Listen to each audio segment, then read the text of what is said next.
hosted it for several years, then took a hiatus, and then we're restarting it again. This is our third since we began. So, but I think we're going to begin now. We have an action, as I said before, we have an action-packed meeting today. In an hour and a half, we have 9 presenters, possibly 10. We'll see how we go.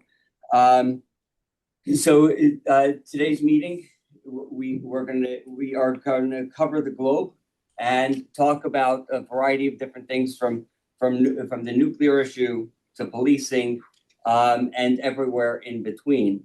Let's jump right into it and begin with Marc Black. Marc is a Gold Institute Senior Law Enforcement Fellow, and taking a look at New York and NYPD in this new, with the incoming administration, and the question of the police commissioner staying on board.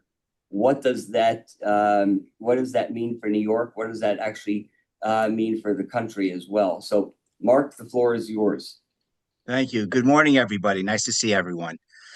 Today, I want to touch upon what's happening in New York City, particularly with the New York City Police Department, and really, what does it mean that Commissioner Tisch is going to stay on board in the new administration with Madani? And I want to talk about my experience with NYPD and what the interaction is with the MOS. Those are called the members of the service. So I want to go back to Bill de Blasio. Under his administration, he went through 2 police commissioners.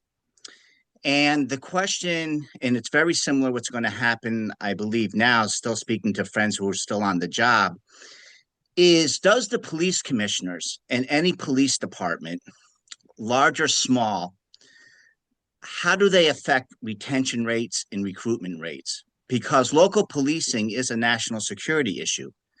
And this is extremely important to understand, because the bad guys, what they're really concerned about is every day they have to go out and do basic things. They have to go out and do food shopping. They have to go out and see a doctor. They have to go out and do whatever they're doing in their everyday lives. And what they're concerned about is being stopped for a traffic violations, for instance, and being pulled over by patrol, and thereby being exposed. So from a national perspective, local policing plays a very significant part in our national security. With that in mind is, how are these big cities that are having problems with retention rates, such as New York City, Seattle, Asheville, North Carolina, Boston, and some others, does it really make a difference who the police commissioner is? And I will say in New York City, as far as retention and recruitment, absolutely not. Having been with the New York City Police Department for 20 years, the police commissioner, like everything else, all politics is local, all policing is local. The mayor's office or executive county's offices, however that jurisdiction is set up, will decide the policing policies. And I can tell you right now, with the anti-police sentiment that's happening in New York City, that has been happening for several years now, but particularly what's going to happen with this new administration, you probably will see a mass exodus that has not been seen with the NYPD. And this is a tale of warning for other police departments throughout the country. When President Trump got elected, we all saw an increase in recruitment in the military. But when it comes down to local policing, and in certain areas, it is the local politicians who are going to dictate the policy and how the police are or are not going to enforce the local laws. I will say this, from what I'm hearing and from what I'm already seeing, there's going to be a massive change as far as retention and recruitment rates within the city. The other thing to consider is, as I said, since all policing is local, the question is, whoever the mayor is or whoever the local administration is, those people who want to join a police department might be attracted to that sort of mantra. So now we have to see, how is this going to affect the internal structures of the police department? Policing is very unique in that it really does revolve around a strong mentor program. And when you have a mass exodus of vocational knowledge, you are desecrating the department.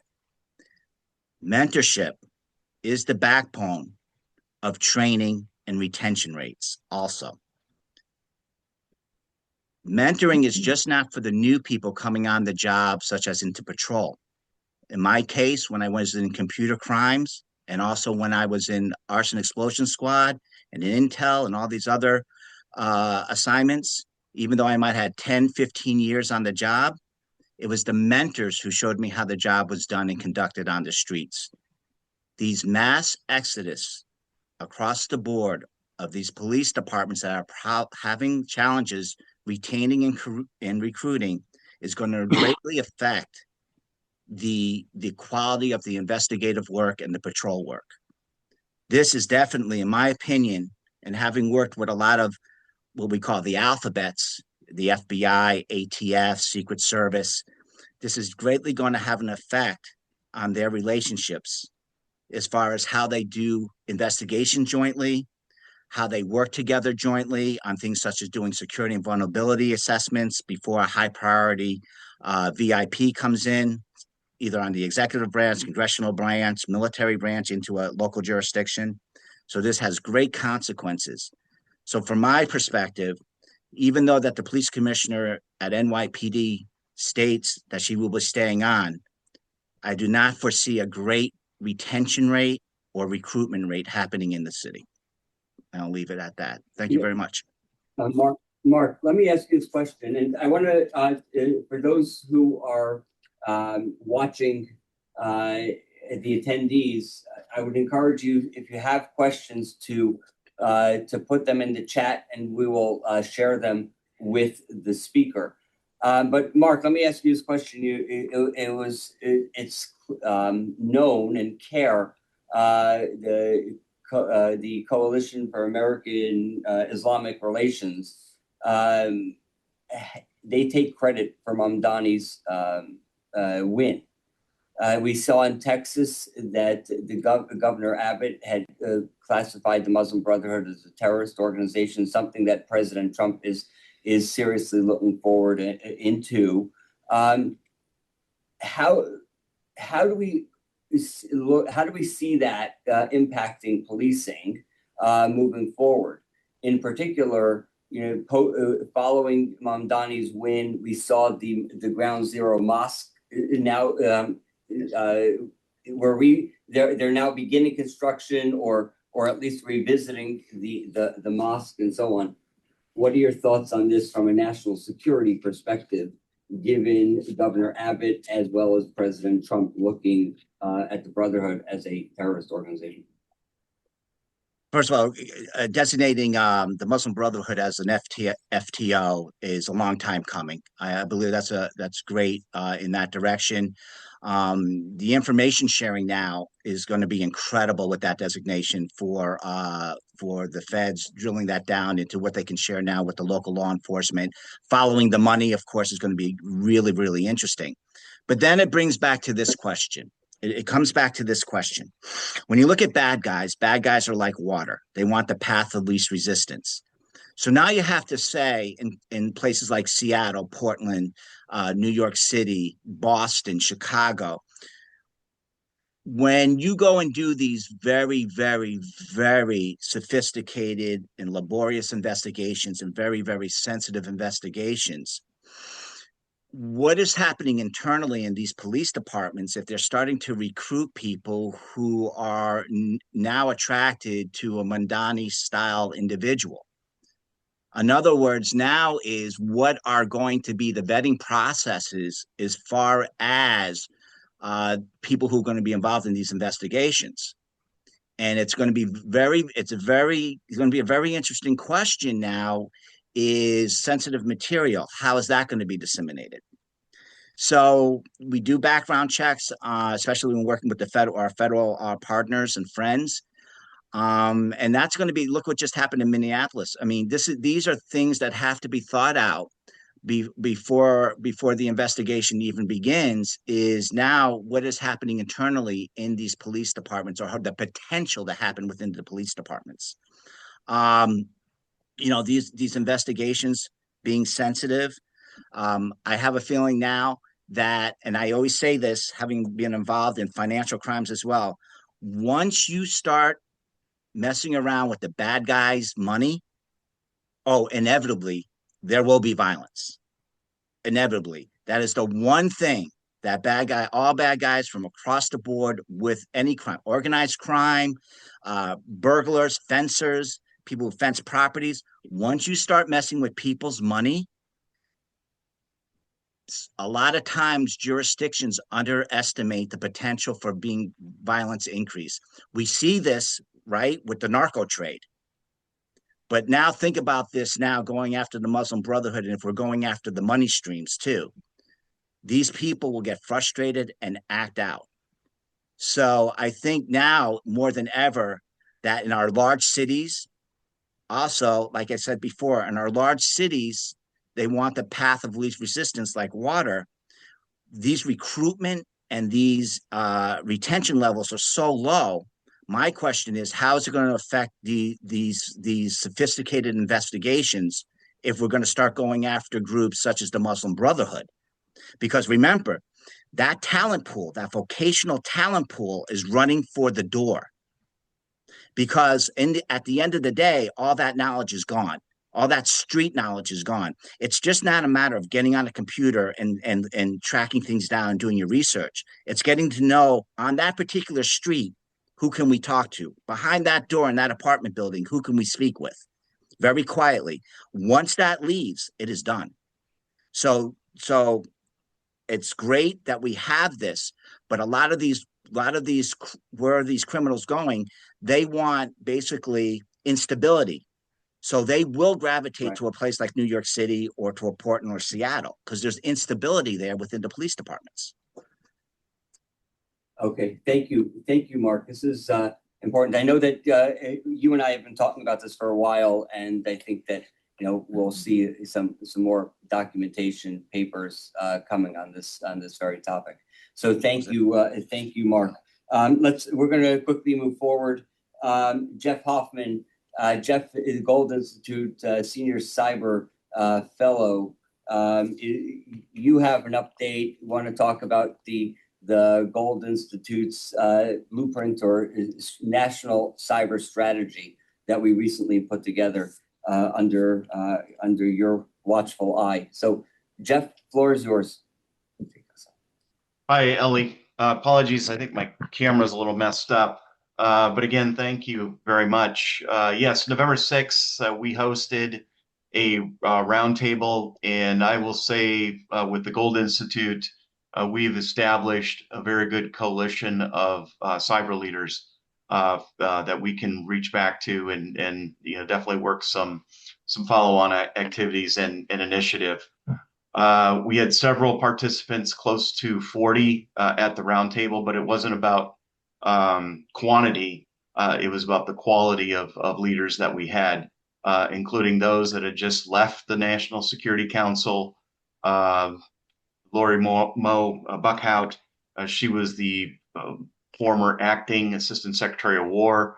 So we had representation from the White House, defense, intelligence communities, past military commanders, including the newest effort going on at the state level, the head of the Texas Cyber Command, and that was an initiative that was put forward in Texas through legislation and an appointment through Governor Abbott. So it was an absolute success. General Flynn, especially would like to thank you along with Ellie for endorsing this effort, participating, and being a leader as well. Also, during this roundtable, a big shout out to our Vice President, Adam Lovinger, You gave us a great template with the national security strategy, and you'll actually see reference to a few comments from the NSS that are also included in the cyber strategy. So we view the cyber strategy as an extension of the overall arching NSS. So thank you, Adam, as well. Within that blueprint, I mentioned the network of experts that we've developed through this. The strategy includes 10 recommendations, and those are across existing strategy that's underway, policy efforts, workforce development, statewide initiatives, and partnerships. So we're going to brainstorm and look to see what we might be able to do to action some of those recommendations that are in that strategy, which I believe, Ellie, now is available online on the Gold Institute website. Is that correct? Absolutely. Everyone could and should download the strategy off of the website. You can find it on our homepage. Jeff, are there any of the 10 points that you think should be highlighted and you would like to highlight now for people on this call? There's one specific point that I think could really make a difference within cyber, emphasizing that it goes beyond just tech, IT, cybersecurity. And when I first started my career in the cyber world, was in the late 90s. And that's actually when the Quadrennial Defense Review, the very first QDR, was put out. Since that, Homeland Security, they've done a quadrennial Homeland Security Review, and even the intelligence community, the ICR, the Intelligence Community Quadrennial Review. I believe that the nation would benefit from a whole of society combined Homeland Defense Intelligence Community Quadrennial National Cybersecurity Review. It would be a comprehensive effort. There's a lot of silos. There's legislation looking at workforce, mission force stand-up efforts in Congress. You've got different executive agencies looking at efforts. This requires a broad, in-depth review. Organizational, policy, authorities, even looking at the states with the governors and the Title 32. I'm getting a little into the weeds with that, but there's a lot of work, I think, in advising that needs to be done to get cyber right. And within our document, our strategy, you'll see that we reference the White House AI, Artificial Intelligence Action Plan. There's several recommendations and policy actions within that plan that was put out by President Trump that really offers a baseline, and integrating and redefining what is that American information environment, that digital domain. We're way beyond just cyber, like I said, in IT, cybersecurity. This is about protecting America's digital domain, and a quadrennial review of where we are organizationally, and looking at acting on strategy, not just making it a checklist of items to do, I think is very much in order, and would have an effect on several other of the recommendations that we put forward in the strategy. Yeah, Jeff, I thank you for your leadership on this project. This is something that we put together, this roundtable. We had it here actually in the room next door. And the output coming from this is significant. Ultimately going to be working with policy leaders on this topic is so important. When we look at critical infrastructure across the board, and where there's 16 different points of concern. So that really have to be focused on. So the national cyber strategy that Jeff put together really it focuses heavily on this, but there's certainly so much more to be done. And Jeff, your continued efforts on this is important. So thank you. And again, I If I want to could add remind one everybody. point, Yes, please. Ellie. Within Yes, that please. strategy, we set up an editorial group review board that included Google, a representative of Google that had helped look at it, and then also one of our first participants. He was the executive director for the initial Cyberspace Solarium Commission. That was a congressional mandate, and that put in motion one of the first ever efforts to look at cyber as a whole of society. Rear Admiral Marc, retired Marc Montgomery, he fully endorsed the strategy, and he actually endorsed 12 recommendations. I only remember 10 that were in the strategy, but we must have had a few more points that he supported in that strategy. Thank you, Ellie, and again, thank you, General Flynn. No, thank you, Jeff. Thank you for your leadership on this effort. Let's move forward. We have the Gold Institute's chairman, General Mike Flynn, is with us as well. And I know, General, I know that you have some thoughts, certainly on the on Jeff's and the cyber strategy. But as well as some other topics that you want to discuss too. So the floor is yours, General. Yeah, a couple. I mean, Jeff did just really a superb job with the cybersecurity forum, the strategy, and he's right to recognize Adam, where we kind of began with the national security strategy this past summer. And I think that as we chip away at things that the Gold Institute can do, these are the types of, I mean, that's the whole, it's in our title, right? I mean, strategy. So the types of strategies that we can create are exactly in line with what we're doing. So, national security strategy, cyber strategy, the media, I'm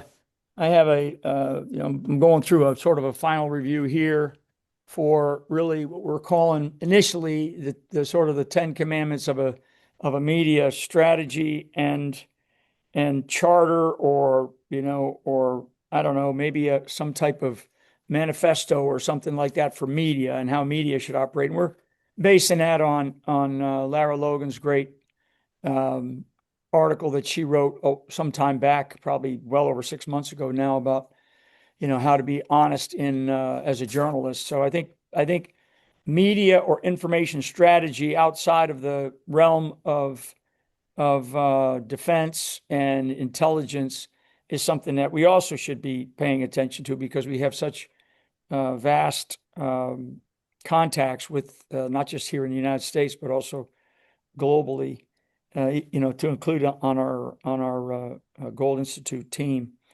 The upcoming event that we are having on the 11th of December is this Indo-Pacific Conference that we're going to be hosting at the University Club on the 11th of December. We have a sort of a cadre of really top people from the Department of War. I'm waiting to hear back from State Department on an individual. We have a former U.S. ambassador who has committed, and a couple of others.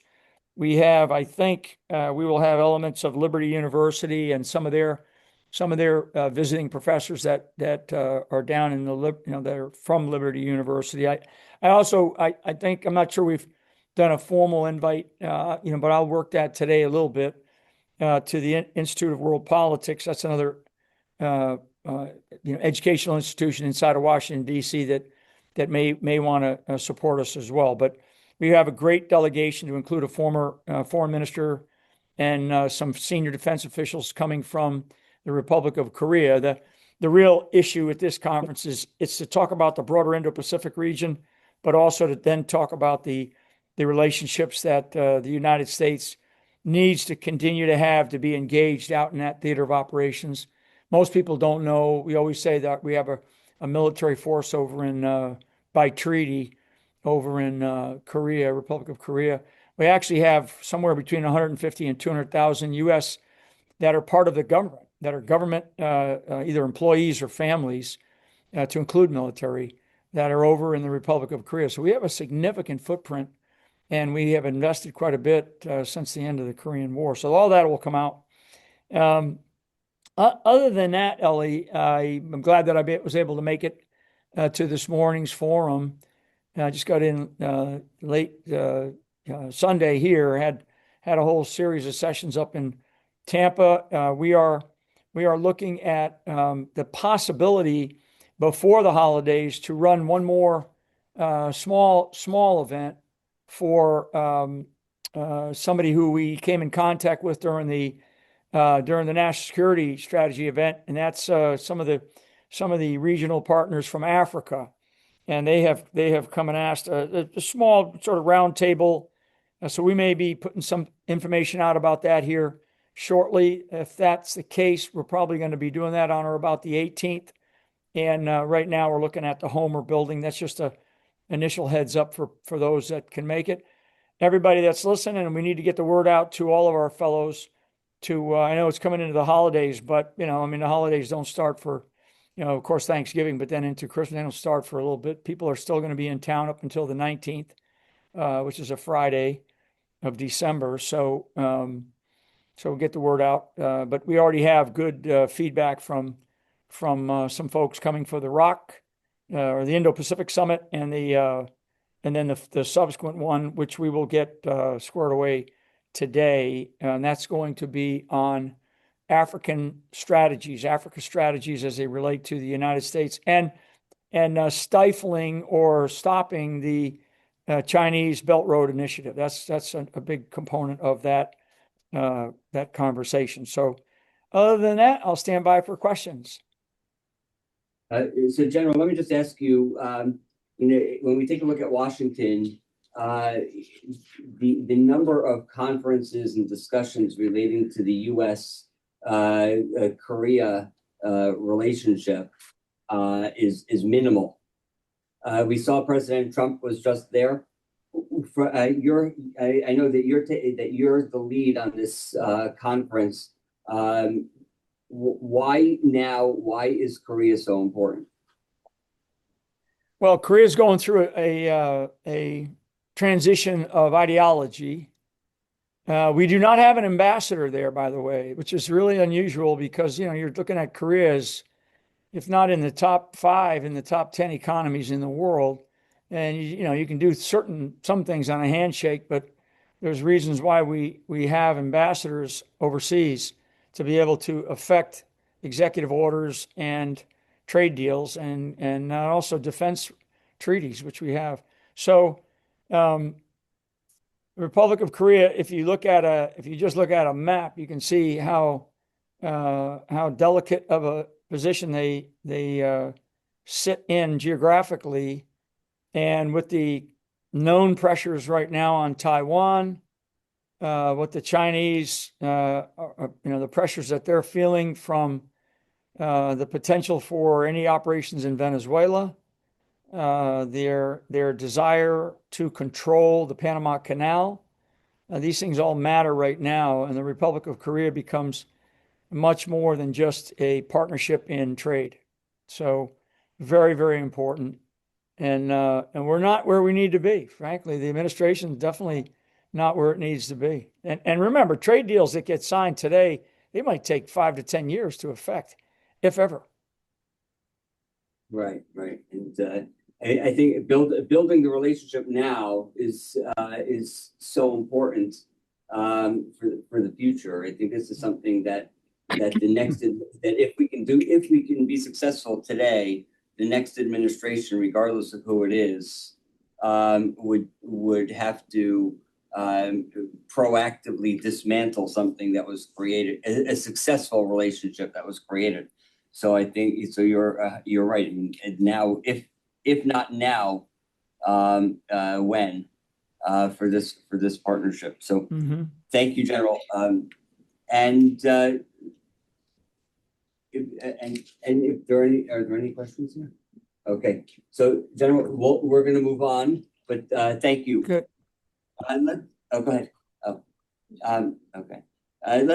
Let's jump to let's go overseas. Geoffrey Van Orden, one of the Gold Institute's distinguished fellows. Geoffrey, is Geoffrey on? Yeah. Yep. Okay. Oh, there you go. So we're talking about forgetting how to make friends and influence people. I saw you just recently wrote an article about that. Did I see that came across my desk? So please, the floor is yours. Yeah. Thank you, General. Thank you, Eli. Very nice to see you all. Over here, of course, we're waiting with bated breath for the budget statement tomorrow from our dreadful Labour Chancellor of the Exchequer, our Finance Minister. And of course, she'll be setting out her ideas for tax and spend for the next year. So we're all hunkering down for that. What I want to talk about today is really the whole question of friends and alliances, and with particular reference to India. And I'm conscious of what the General's just highlighted, that you've got this excellent conference coming up on the 11th of December, when you were talking about the Indo-Pacific region. Probably you'll be focusing more on the Pacific bit of that, with all that emphasis on Republic of Korea. And so I think it's timely just to remember India. And, there's so much talk about China. For goodness sake, why don't we talk more about India?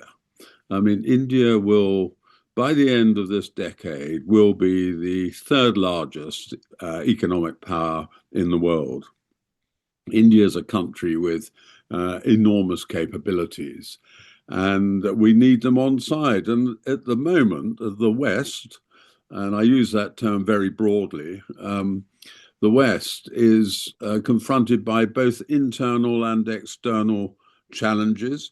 And in this increasingly sort of complex, multipolar world that we're coming into, even the United States, its power is constrained and limited. The United States needs friends. There might be some people in the United States who think, oh, no, we can just all go it alone. We're big enough to sustain ourselves and all the rest of it. Well, when push comes to shove, there's an element of truth in that. But if you want better lives for your people and a more secure world in which you can live and operate, I suggest you need friends and allies. As I found in politics, the sort of loyal, compliant friends you tended to take for granted. And it was the difficult ones that needed to be wooed. But even close friends, I would suggest, can be alienated. So you need to be consistent in your friendships across all activities. You can't just pick and choose and say, well, we'll be friendly on the military front, but not perhaps on the economic front. And I would suggest that alliances are based on shared interests and objectives, strong mutual trust, and good communication. And I can't help thinking at the moment, in the West, we're not terribly good at many of those aspects. Now, just turning to India. India then has come of age. It's already a powerful, influential presence in many parts of the world. Its particular interests, of course, are in its regional security, in the sea lanes, the Gulf, Indo-Pacific, which are vital to India and India's security. And we see this through, by the way, things like the Quad, which India, of course, is that the fourth element of that Quad. And it seeks primarily, of course, to enhance its interests in South Asia and with its regional partners and neighbors. Now, it could also become a manufacturing powerhouse for the West. I mean, at the moment, we're trying to get around this whole problem of our relationship with China. Why aren't we putting more investment into somewhere like India? in order to displace the emphasis that we have in China at the moment. If we just take the military field, for example, I mean, India now has a very vibrant, effective defense industry.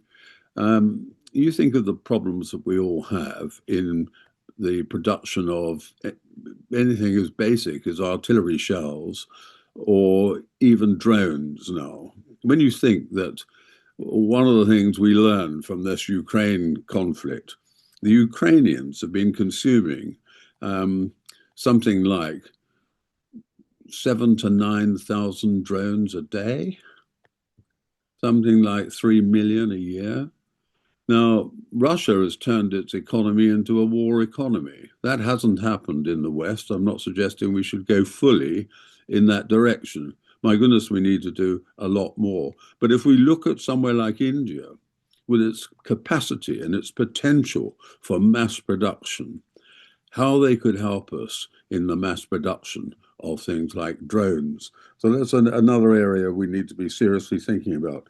And India is a very important bridge between, I don't particularly like these terms, but what are now termed the global north and the global south.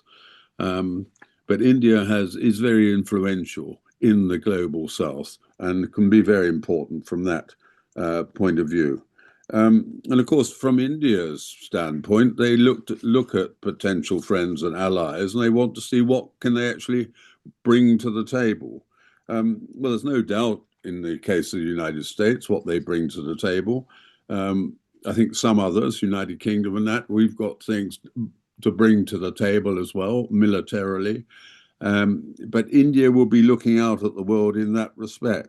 And of course, a problem that people have with India is it has this policy of strategic autonomy. And of course, it seems to want to be friends with everybody. And in particular, we're very hesitant about the relationship that India has with Russia, the sort of military relationship. By the way, it has an enormous economic relationship with China and enormous economic relationship, as we know, with Russia, which is particularly related to its oil imports. So really what I'm suggesting is that India, which historically really was very closely allied with the West, is potentially the most vital ally of the West today.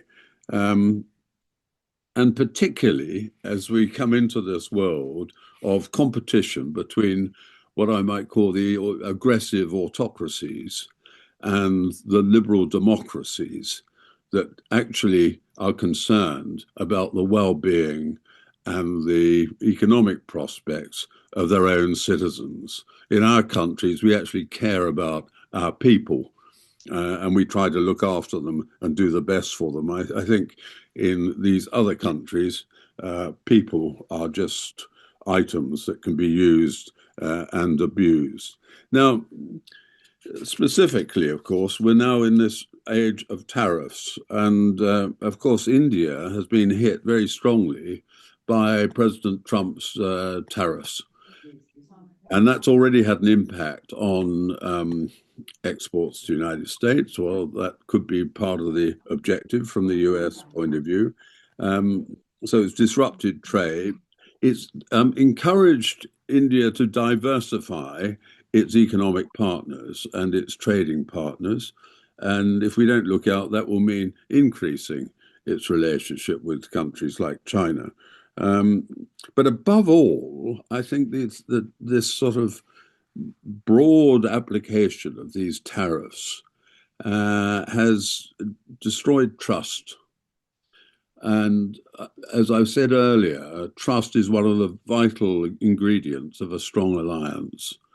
And if you're going to trust people, you've got to be consistent and you've got to be reliable. And I think someone like Geoffrey, yep. Go ahead. Just finish the thought, but I had a question for you. Yeah, okay. I was just going to say that I'm just going to end really on the note that President Trump and Prime Minister Narendra Modi was supposed to have this very close personal relationship.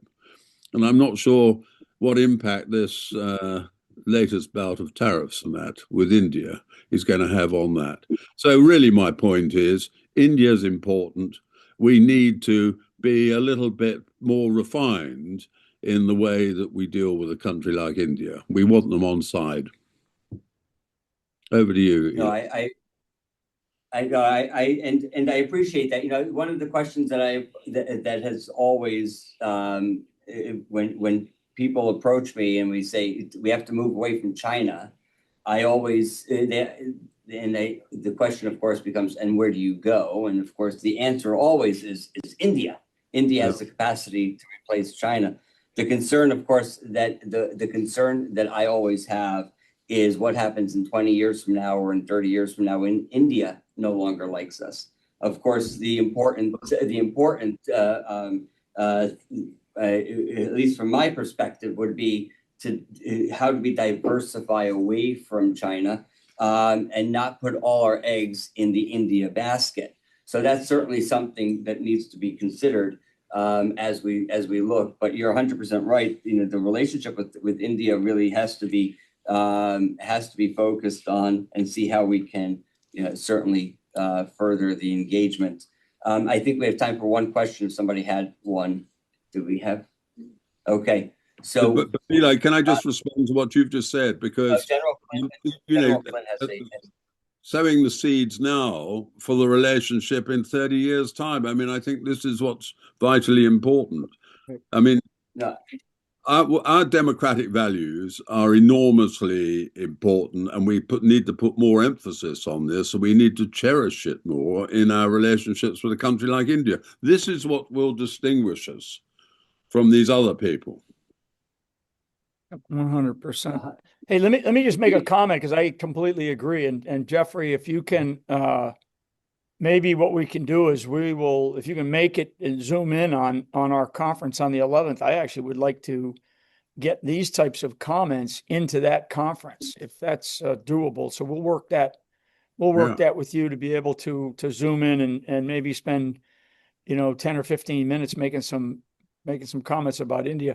One thing about India that people need to recognize is India in the last 5 years has lifted now 230 million people out of poverty.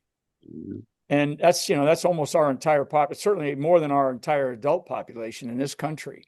Yeah. So under Modi and under their idea of liberal democracy and how they operate, it's not a matter of 30 years, Ellie. It could be a matter of 5. India is not going to do things in what is the U.S. best interest. They're going to do things in what is India's best interest.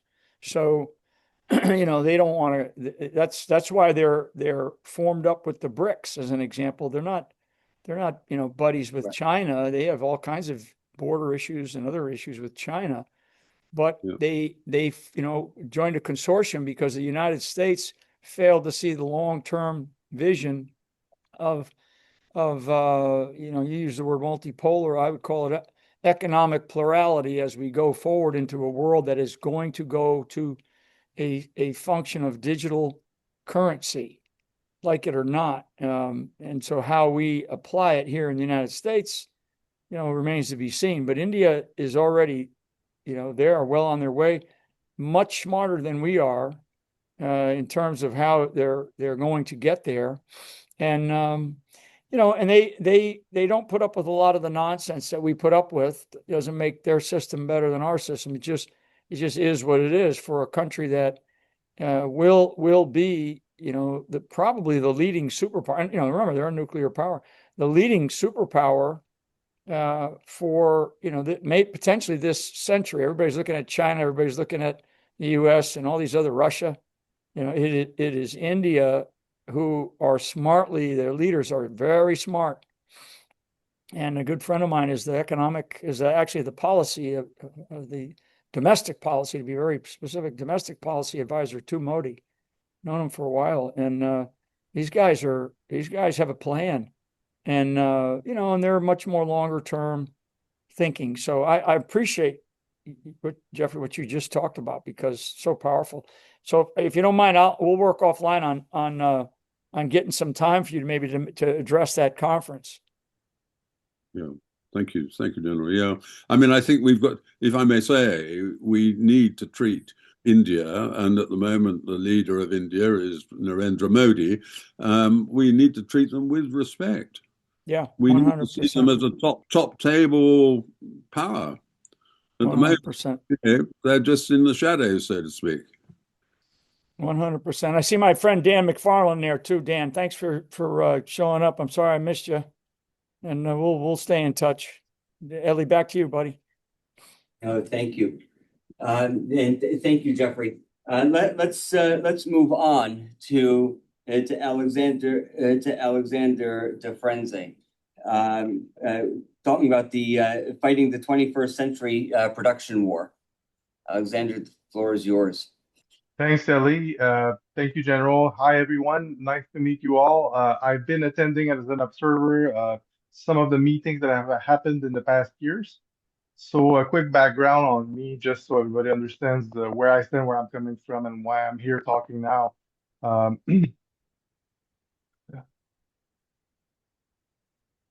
I was a system designer for a decade deploying cell phone networks in Canada. And during that time, I had a website that was exploring the potential for a democratic union between Canada and the USA. I'm from Quebec.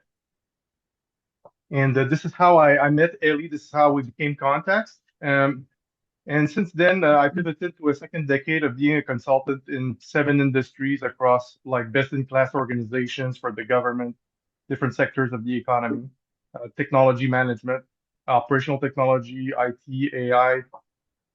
And now I just graduated from the Columbia Business School as part of their CEO program.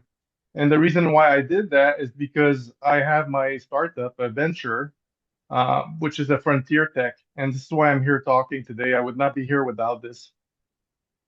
So the premise of the discussion is really the strategic urgency. It's not me inventing this. It's really experts from the Pentagon that have publicly published articles explaining that the reality is that the free world is basically postured to lose a 21st century production war at the moment.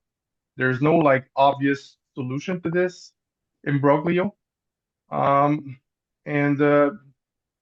that's a major strategic issue. And my frontier tech is basically a potential option here that offers an asymmetric offset. And what I mean by that is that we cannot compete on quantity, but we may be able to compete on quality through a generational level step up of our technological ability.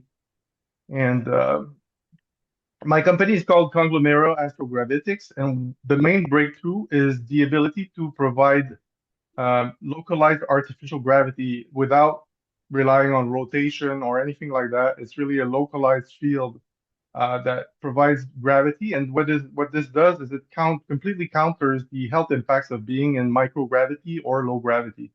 And the technology is stress tested. It's at TRL2. It's engineering driven. It's a physics sound. It's a systems design approach propelled. And this led me to interface with a lot of interesting people and engage also with strategic capital.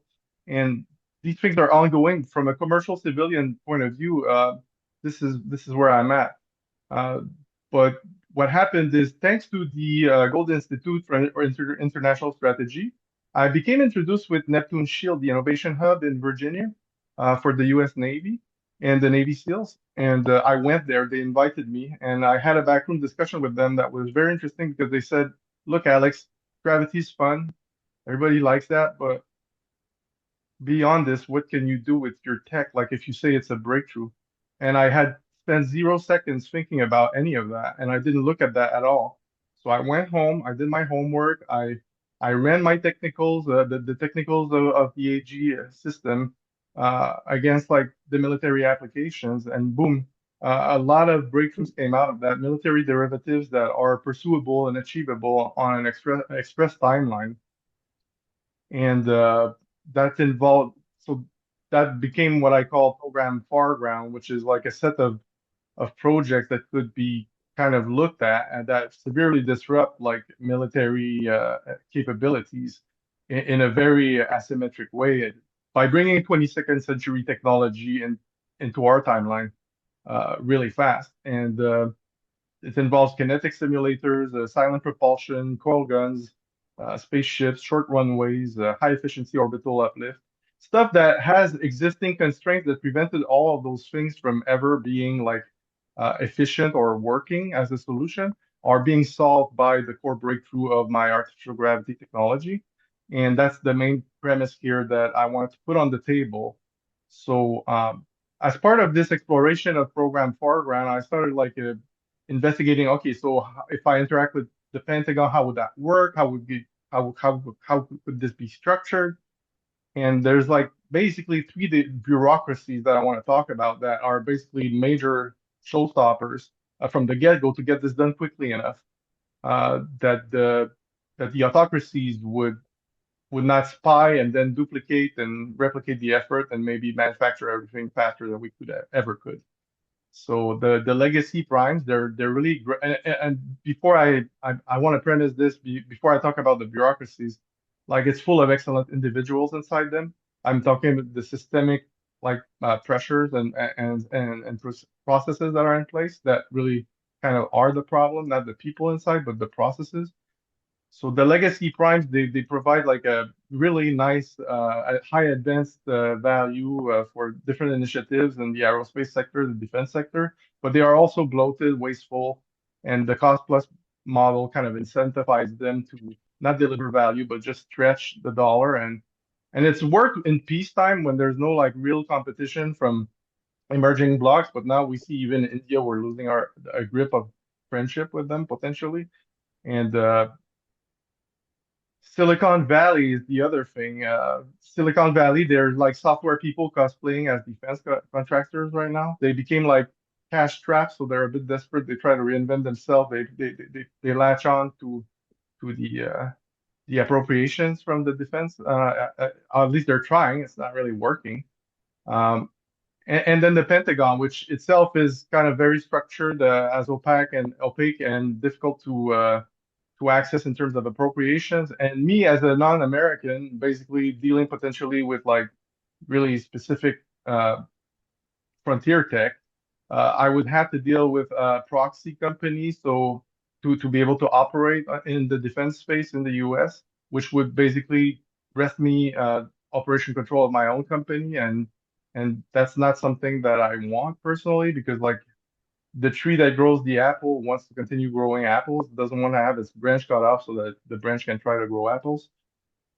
So what I'm getting at here is my realization is the obstacle becomes the way.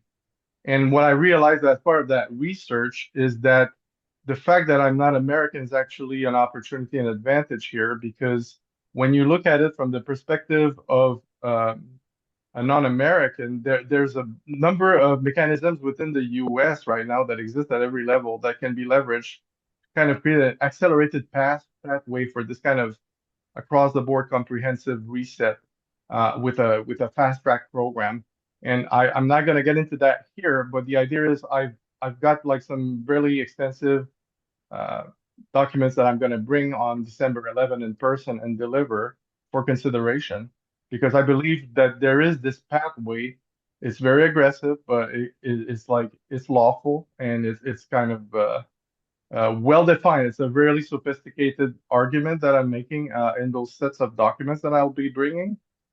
And basically, Alexandre, you sent me a wonderful paper on this topic. So if that's okay with you, I will definitely share it with the group. Yes, that was the introduction. Absolutely, yeah, go ahead. I already have like the documents ready. I could forward them over. It's pretty sensitive stuff. And I would be happy to share it with the group. Just because of time constraints today, I just want to make sure that everybody has what they need on this front. So if that's okay with you, I will share that information. That's great, and I'm also about to wrap up in terms of the Yes, timeline of what I'm explaining. yeah, So please. it's basically a framework, and it's a knowledge-based kind of trusted allies approach to achieving strategic funding to get everything going. And it happened on an express timeline that would normally take decades, can be compressed into years, and really transformative across the board. And what another thing I want to say is the Neptune Shield people, the people in Norfolk and the greater like Ensigns area, they are like the real Silicon Valley of defense. It's full of geniuses, experts, everything. You guys have the capability there to get everything done, and they exist. You have that talent in the U.S. It's great. I saw them, I met them. It was really impressive. And so this framework is basically the deep state killer because it makes the bureaucracies irrelevant. When you see it, when you look at it, it's really an Mhm. option that could be exercised, I think. And so this is for consideration. And that pretty much completes my communique today with you. And thank you all for having me. Thank you. This is very important, a very important issue. Let's move back here to Adam Lovinger. Adam, the Gold Institute's Vice President of Strategic Affairs. You have a very interesting topic because China's role in fomenting anti-Semitism, specifically the Christian-Jewish strife, and strategic consequences. Everybody takes a look towards the Middle East, but sometimes forgets China's role in this. So, thank you, Ellie. Just to be sensitive to our audience, and Ellie, is this? Do we have time to continue on? Because the topic I was going to speak on, I could speak on it another time if you're bumping up against our time limit. No, now is good. Now is good. Okay, I'll be succinct and fast. I would be remiss though if I didn't recognize Peter Huessy, who's a great American who's done excellent work on nuclear weapons over the years. Peter, it's good to see you after a long time. Thank you for joining us. Thank you. Yeah, and General Flynn, if your ears were burning yesterday, Scott Weiper and I were speaking of you glowingly, and all of the benevolent conspiracies that we can launch together. So we'll be engaging. Thank you. And finally, I really do want to commend Jeff Hoffmann on his cyber strategy, and I'm thrilled about this upcoming media strategy conference. I'm seeing that like a lot of the work that we're doing as an institute is melding like very nicely with the Gold Institute National Security Strategy, and particularly the theme of how America's enemies have recognized that taking America on head on it can be rather perilous, and that it's better for them to insinuate themselves and sort of take an indirect approach to their competition with America. And actually, that's where I wanted to feed my comments into. Ellie has characterized these institute meetings as a way of presenting our sort of ongoing research, and I have to disclose at the outset that I'm still in the midst of my research, and this is by no means a final product. But I've been struck recently by China's role in fomenting anti-Semitism, because what's so strange about this is that China has no history of anti-Semitism. I remember, speaking with Bernard Lewis, the great Bernard Lewis, before he passed away at the age of 103, about this. And he is this, an expert on the Middle East and Semites, which includes Jews and Arabs and others. And he was just like, there's absolutely zero history of anti-Semitism in China. I first started noticing this following October 7th, when, learning that a lot of the protests, these pro-Hamas protests, were being funded by China. I know that Ellie and I spoke about this. But now there's also another interesting data point, and we're learning that a lot of these foreign bots that we're discovering on social media that are really fomenting this sort of, anti-Semitic, trying to divide, Christendom and Judaism, a lot of these bots are being fomented by America's enemies. And, one of those is China. And so the question is, really, why is this happening? And it occurred to me that this phenomenon feeds into a pretty extensive research project that I did back in the Pentagon under Andy Marshall, the Office of Net Assessment, which was an office that's focused on long-term sort of strategic and civilizational competition. And Marshall was fascinated by this issue that, during the Cold War, China really did look to the Soviet Union for leadership in many respects. Then, of course, in 1989, the Berlin Wall fell, and there was a recognition inside, the Chinese, Politburo that they needed some new ideas as to how to compete civilizationally. And there was a meeting in 1990. This was 1 year after the collapse of the Berlin Wall, and it was a year before the collapse of the Soviet Union itself. So in 1990, there was a closed-door meeting with very senior Chinese military personnel, party officials, that was focused on Israel and the Jewish people. And there was a certain professor there, Professor Zhu Jin, who participated in the meeting, and his job was to understand the secret of Jewish success. And because here's, Marxism, communism was failing. China saw itself as this ancient great power. It needed a new model for success. And so beginning in 1992, this is 1 year after the Soviet Union collapsed, China set up a bunch of research institutes. One, which was the signature one, was the Institute of Jewish and Israel Studies at Nanjing University. This was headed by Zhu Jin. And then there were about half a dozen more that were created over the next couple decades.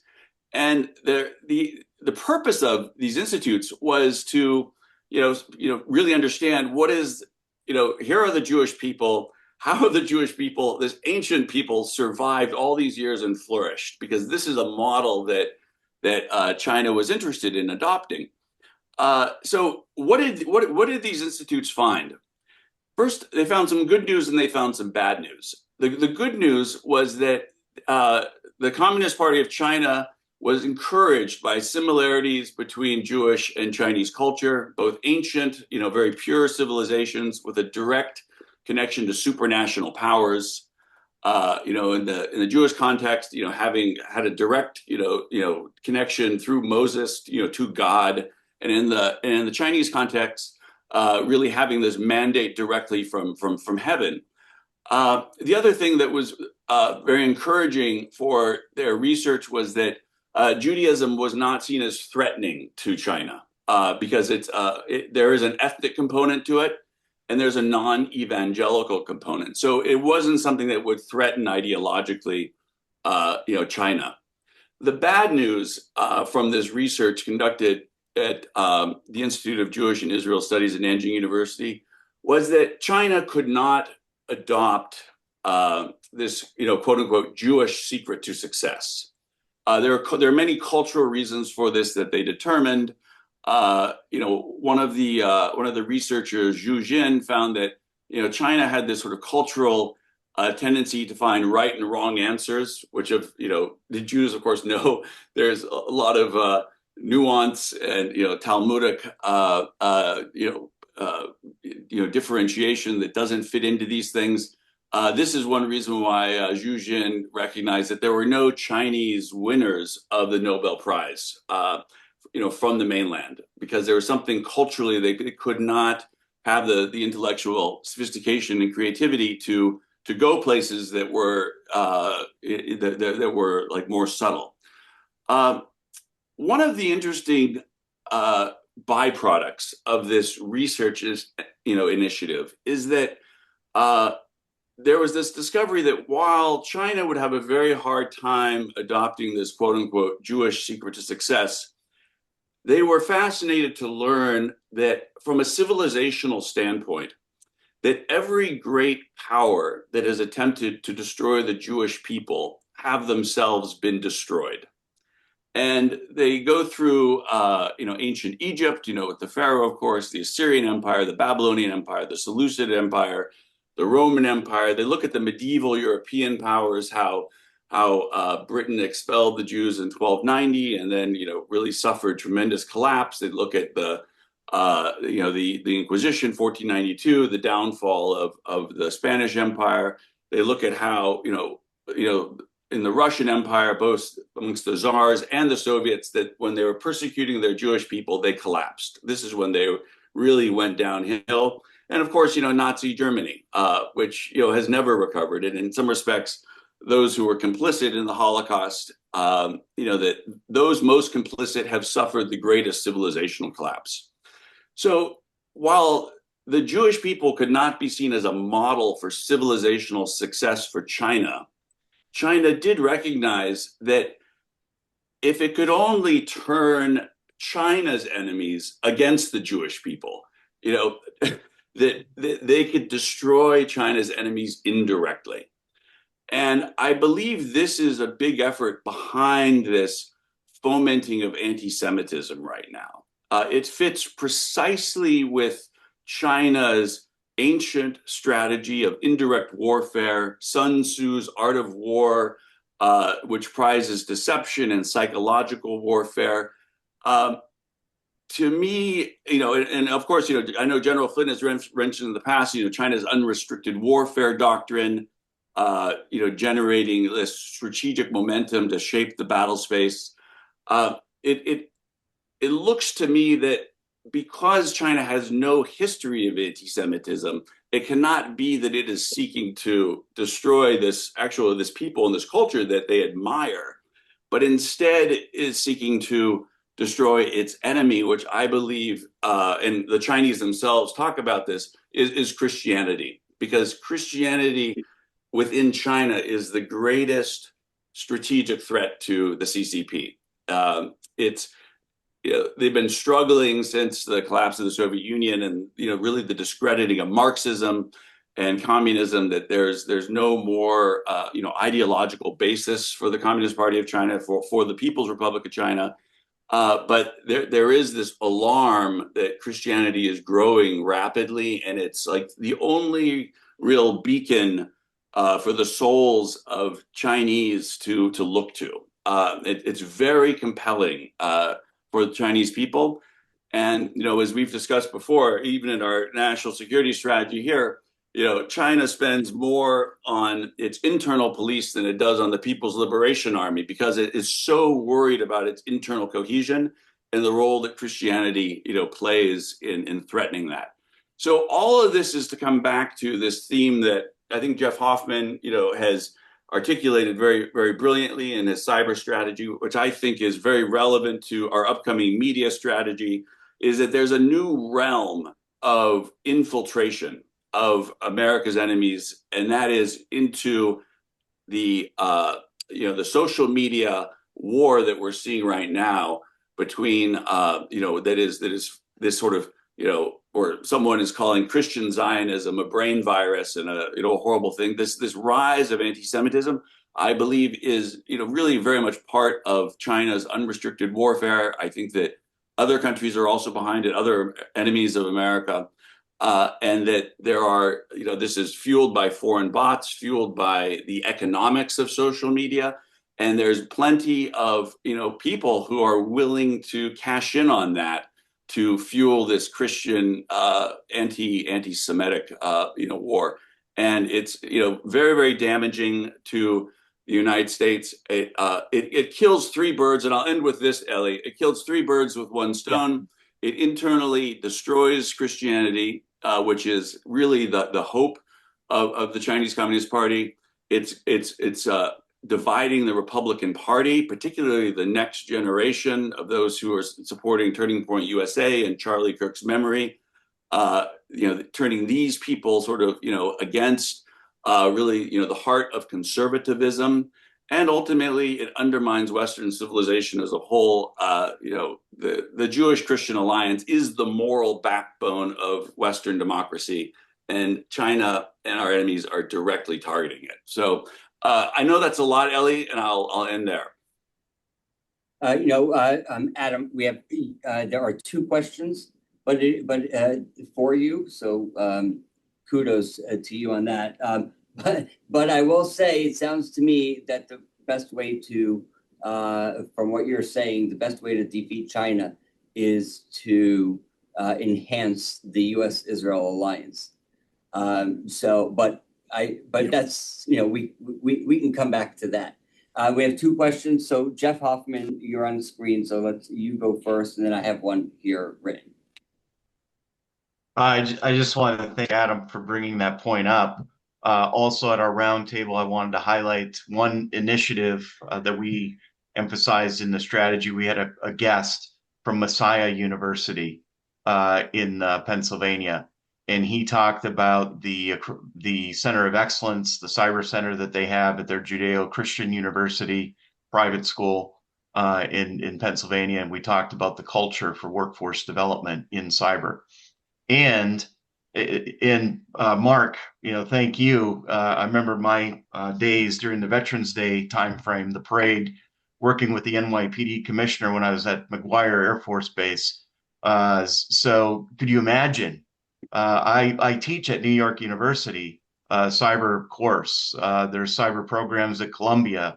Looking at that environment, I would actually question some of those professionals that get those certifications if they would be loyal to the U.S. So we really emphasize faith-based initiative in looking at that as new opportunities that would integrate and work well with workforce development for cyber. So again, thank you, Adam. Thank you, Jeff, for that. So there's a question, and Marc, I see you came back on screen. So I think the question is for both you and Adam, and that is, considering President Trump's perspective on the Muslim Brotherhood and the mayor-elect Mamdani in New York. What did he Mamdani use, the Democrats use to actually win, and to win the mayor race? And is there a threat in there, whether it's coming from outside actors, Adam, like you're talking about with China, Marc, what you were talking about in a bit with relation to the Muslim Brotherhood and so on. How was he so successful? Go ahead, Adam. Are you asking me, Ellie, or Marc?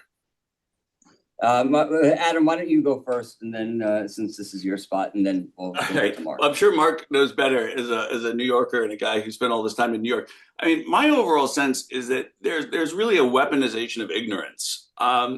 Just the amount of propaganda that is out there. I mean, it's sort of stunning when there's you hear the narrative that these young people have that after the greatest sort of killing off of Jews since the Holocaust, that Israel somehow the one committing genocide. It's just that the propaganda. It's this inversion of reality that, of course, is an old Soviet technique. It's it's projection. It's the flip accusation. But the fact it's working, and it works for so many people, and for some reason, it seems that those who, are turning reality on its head by just, lying extraordinarily, that they, for some reason, are the most compelling people. Of course, we're learning now. I mean, one of the things I think is so valuable about what Elon Musk has done in identifying where a lot of the propaganda on X is coming from is that these the Chinese and other enemies of America, they'll get behind the let's just say the anti-Semites on X, and they will boost them like stratospherically, and that it becomes economically like a real meal check for whoever is chooses to be the anti-Semite of the day. who's high profile, China will just boost their message with bots, and apparently the economic algorithms of X really make that redound to those who are promoting this Jewish hatred and accusations of dual loyalty and what have you. And unfortunately the economics favor the anti-Semites now. I mean, I think they'll be discredited in the future when all this sort of comes out and ruined. But the economics is really hasn't been intelligently or strategically managed, frankly. Marc? Yeah, I think, as Adam so well articulated, they are following, and yes, Adam, it's terrific that you're looking at the Chinese, because they are one of the largest contributors now to anti-Semitism. I do a lot of presentations to the Jewish community, a lot with law enforcement on this, with the Chinese. There's even reports that the Chinese have their own police departments inside of Manhattan that aren't there. You've seen that in the New York Post and everywhere being written. They're all over the place. Looking at it from a criminal's perspective, okay? Propaganda attacks equal kinetic attacks, which equals marginalization. That has been throughout history. And the thing here is, and I'm so glad that President Trump finally is noting the Muslim Brotherhood as an FTO. It kind of follows in line what the Chinese are doing in a way. They believe in a philosophy of gradualization, slowly implementing, they know they can't have a kinetic contact with the United States or any Western power. So what have they been doing for a very long time? The Muslim Brotherhood for almost 100 years now, let's face it. I mean, if you go back to Banna when he first started the Muslim Brotherhood, and then Qutb after Banna's assassination, when you look at the book, The America That I Have Seen, back in the 1950s, and he was here on sabbatical, going to university in DC and out in Colorado, what they both believe is they can infiltrate our Western bureaucracies very subtly, which they do. Government, military, you name it, educational systems, which we've seen.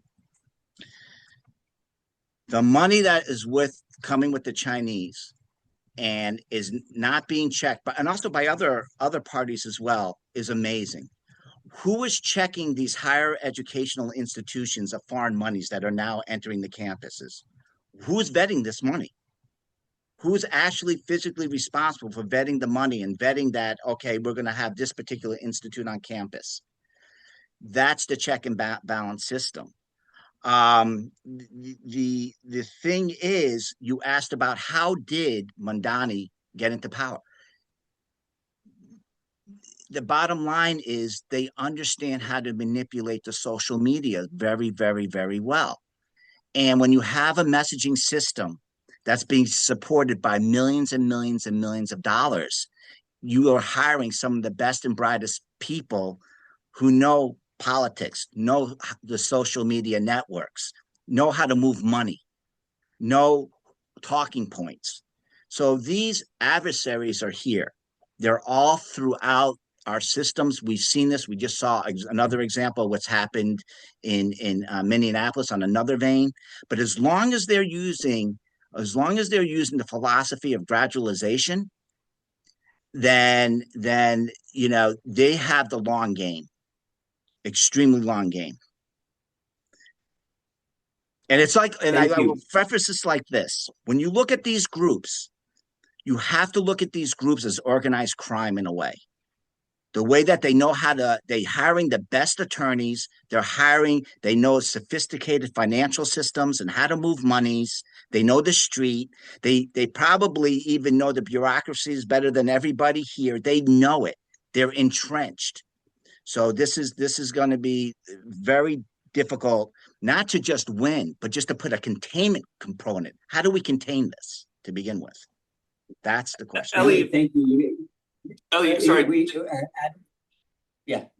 sorry, a quick thought. Super quick, not even a thought, more of a housekeeping thing. So, as you know, unfortunately, I'm giving a book talk in Charleston, South Carolina on December 11th, but that's our media strategy. Is that the media strategy or no? It's Indo-Pacific. Okay, I'm just saying that perhaps part of our media strategy conference, we could talk about this because, it's pretty significant. Anyhow, just a thought to throw out there. No, 100%. You both, Adam, thank you for your comments, but both you and Mark clearly laid out this idea that there's, that this is not a typical situation, but rather, we have to change our view on how we look at this issue. So, but thank you for that. And yes, this requires much larger discussion. We're going to bring it back to Washington, sitting next to me,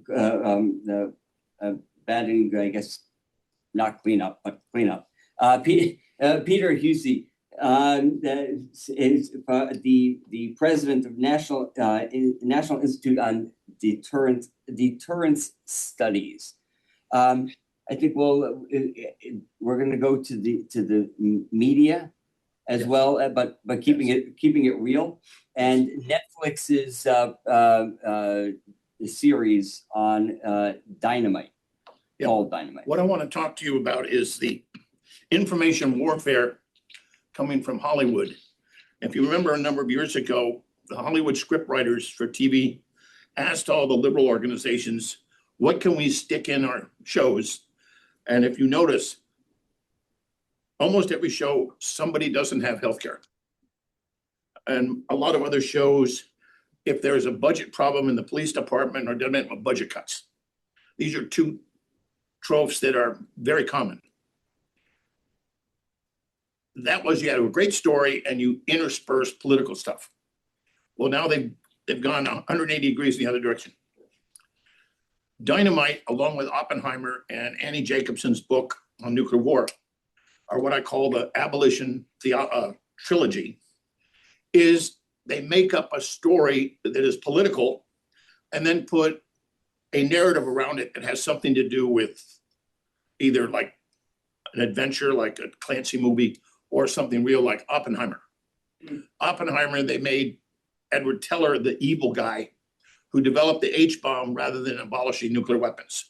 And what they don't tell you is the development of the H-bomb allowed us to build very small warheads that were very powerful so we could put them on, guess what? ICBMs and SLBMs, which developed the ICBMs and the subs, which gave us the triad, which gave us survivability, which won the Cold War with Russia and kept deterrence going now for 80 years. The latest movie, Dynamite, done by Ms. Bigelow and Mr. Oppenheim, who, not Heimer, but Oppenheim is the writer, is one lie on top of another lie on top of another lie on top of another lie. Let me walk you through it. The theory is someone somewhere launches one ballistic missile at the United States. Number two, our satellite system just happens not to work when the missile is launched.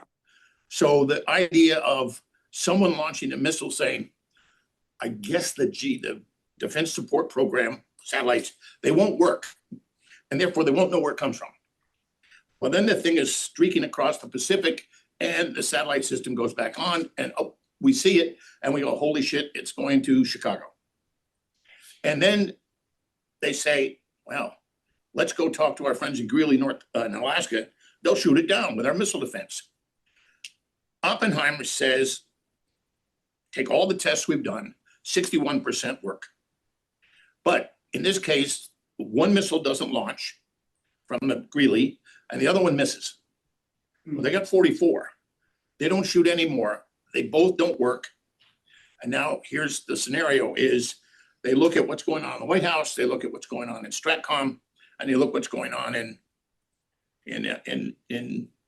Congress, in Washington. And it's very tense. And it's like, what do we do? And they go through the Stratcom, the desks, the way it's set up are exactly the way they are in real life. And everybody is going gaga about the technical details. But who cares about the technical details? They get the table right around in Stratcom, but they get everything else wrong. Number one, who would launch one missile at us and assume we won't see where it's coming from? Because you can't see where it's coming from, guess what? deterrence doesn't work. Because then they show a general who is the head of Stratcom, who's asked by the president, okay, what do I do? And he says, nuke them all. Well, in the Pacific, who would you nuke? China, Russia, North Korea. I don't know anybody in the US military, and I've been working with them for half a century, since I was in my early 20s. I've never heard any of them say this. And I asked 8 members of the United States military with stars up here, admirals and generals, have you seen the movie? Most of them said, yeah, I've heard references, go see it, because I want to talk to you about it.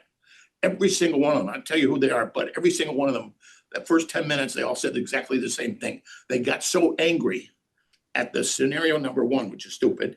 Number 2, the way they portrayed the military, which was President Obama used the word in Annie Jacobson's book.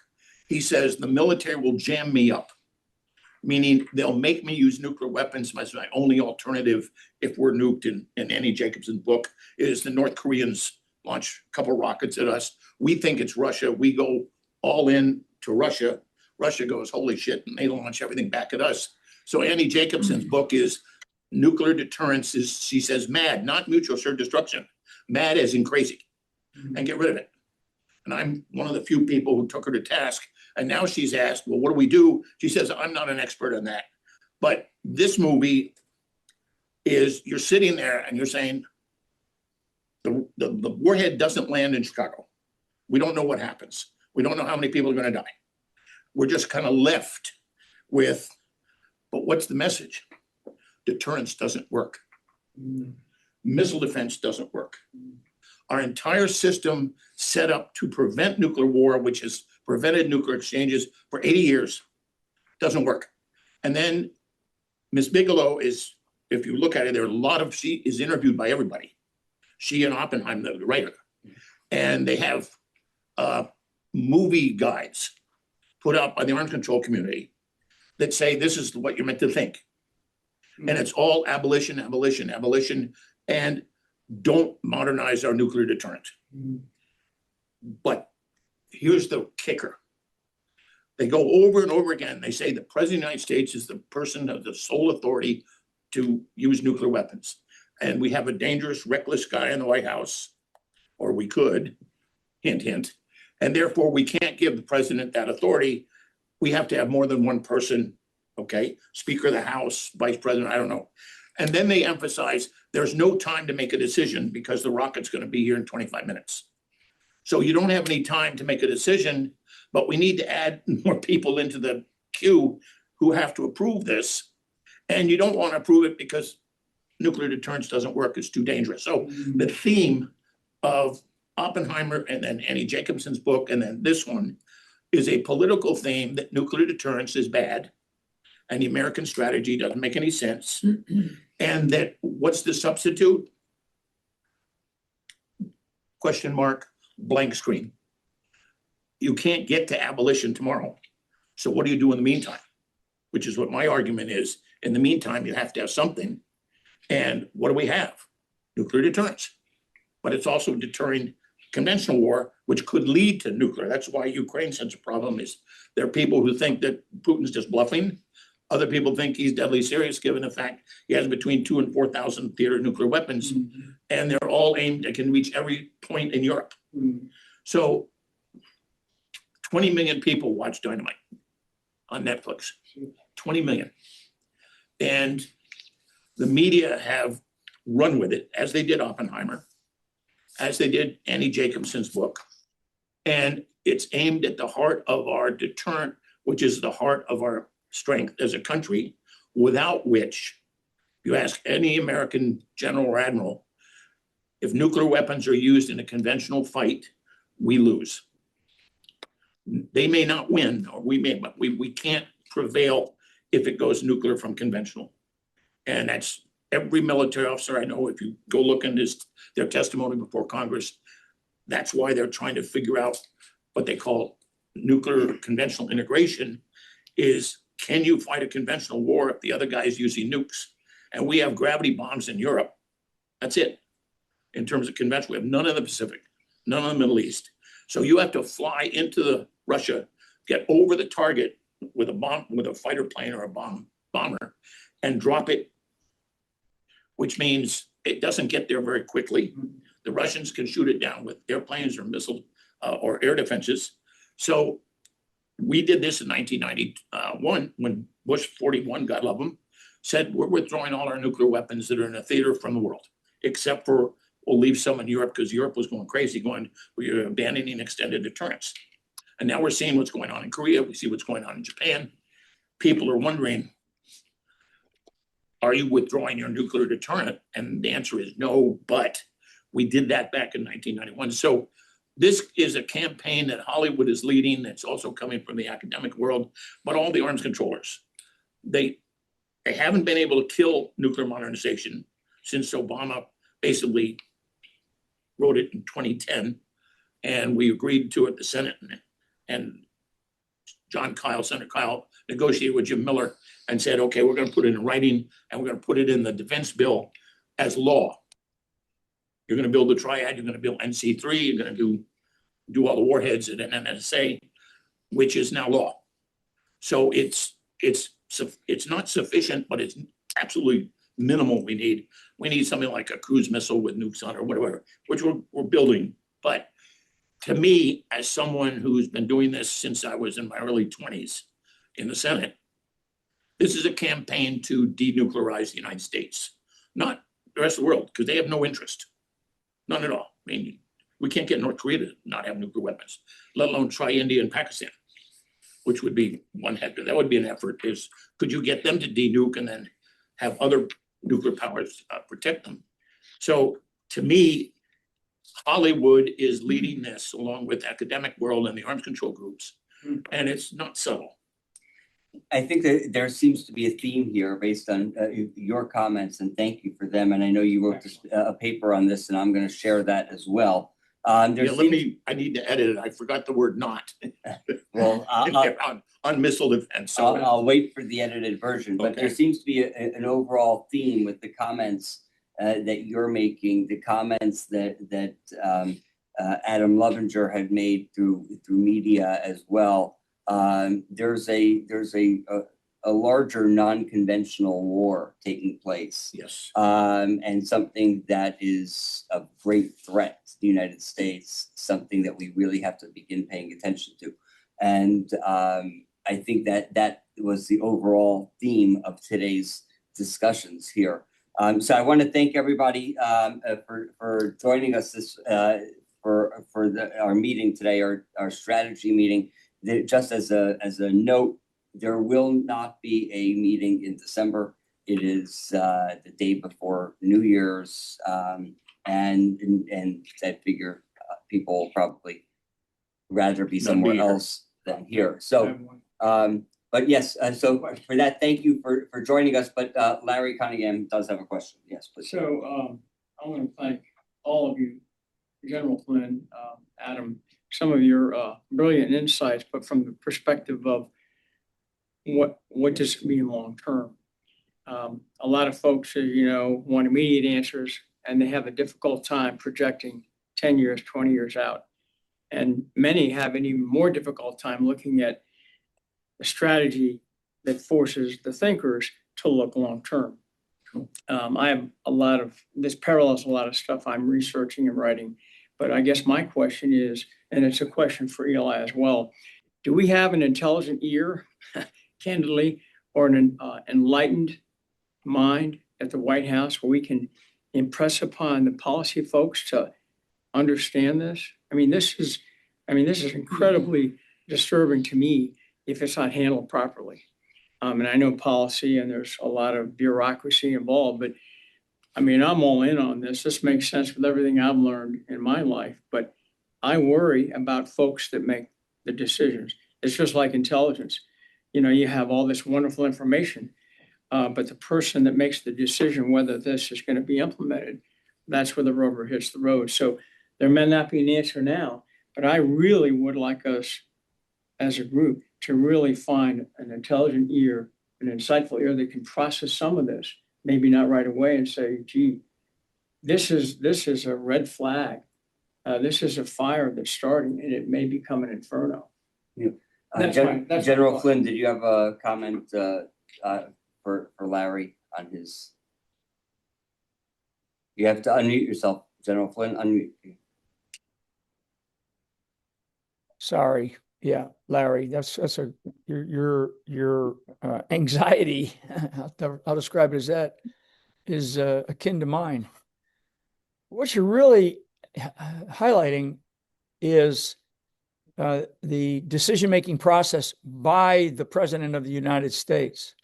And if the President of the United States doesn't have an exquisite level of detailed information, doesn't demand it, doesn't know where to go for it, doesn't know who to, stick the finger in the chest, so to speak, to get it, and goes with, who's ever around him or the last person in the room, so to speak, then we're in real trouble. I think we are in a place now where the United States of America and the Oval Office has to run like an operations center, has to have a very strategic focus, and has to be able to have these types of conversations. But I actually think that we're in a place now where the speed of, I always describe things in the speed of war, right? War is long periods of boredom with moments of madness. But actually, the war that we're in today is very, very long periods of madness because it's a different type of war.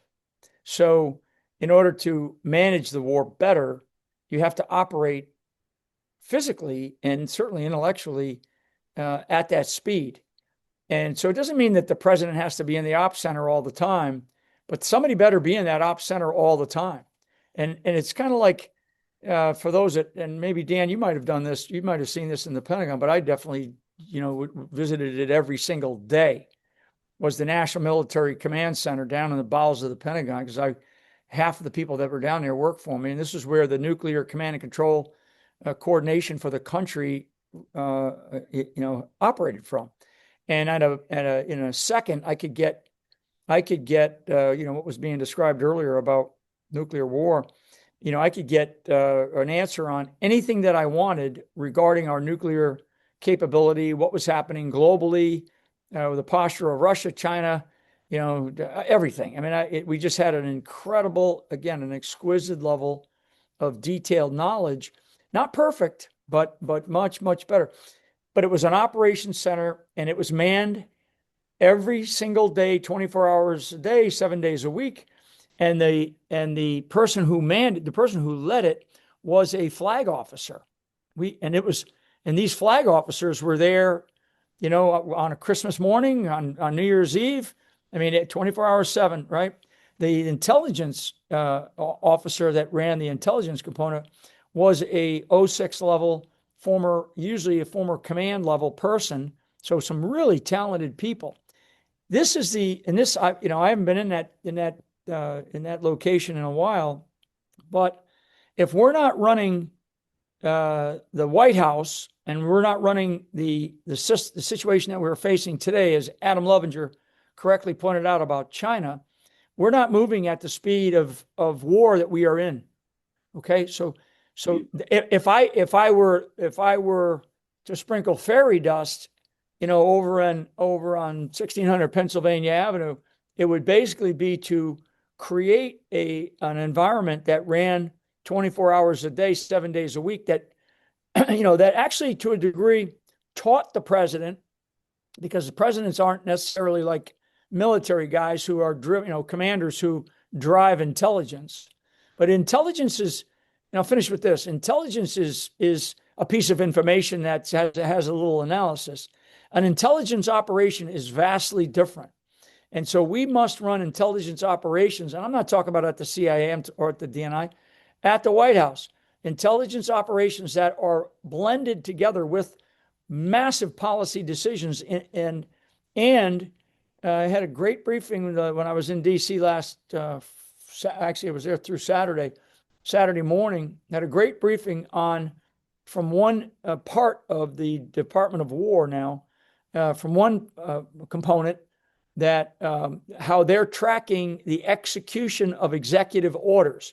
And I can tell you, for a fact that is the only component. And when I say component, a service component, it's the only component that's doing it. That's just in the Department of War. And there's been a lot of executive orders that have been signed. So that's a function of operations. Operations needs to say, I signed this executive order last month. I want to see how it is being implemented all the way down into the bowels of the government system, down to the lowest level. That's an operational focus. That's what this White House and frankly future White Houses need. A president always can walk into the Situation Room and gather the crowd, but that's in the days when information and the environmentals just didn't move at the speed that they're moving at right now. It's moving very, very fast. Social media is a function of it. The internet is a function of it. Artificial intelligence is a function of it. I mean, there's other robotics, machine generated learning. I mean, there's so much that is driving the speed that we are at. And I think that's how I think we need to have, to keep having that kind of a conversation and driving that. And frankly, I do personally, but I'm concerned about that, Larry. You're putting your finger on the thing that is most concerning to me is the ability of the president to make the types of decisions that he needs to make at speed. Because as was highlighted, can we go from conventional to nuclear to conventional? That's difficult. That's wow. I mean, I don't know how that's done. So, yeah. So that's not a great answer, but it's a sentiment that I have that if we don't move if we don't reset, reorganize in a different way, we're one election away from losing this country. Elliot, I appreciate jump in. Oh, sorry. Please. Oh, sorry. So I agree 100% with everything General Flynn just said, except for one thing. Instead of sprinkling fairy dust on the West Wing, I want to parachute General Flynn back into his old office as National Security Advisor. Yes. The reason why is this: not only because I love the guy, but because he understands that both America's strengths and our weaknesses, as well as the strengths and weaknesses of our adversaries. He gets that America's, the founders of this country, our constitutional order, which is infused with, Judeo-Christian values, that this is the backbone of our power.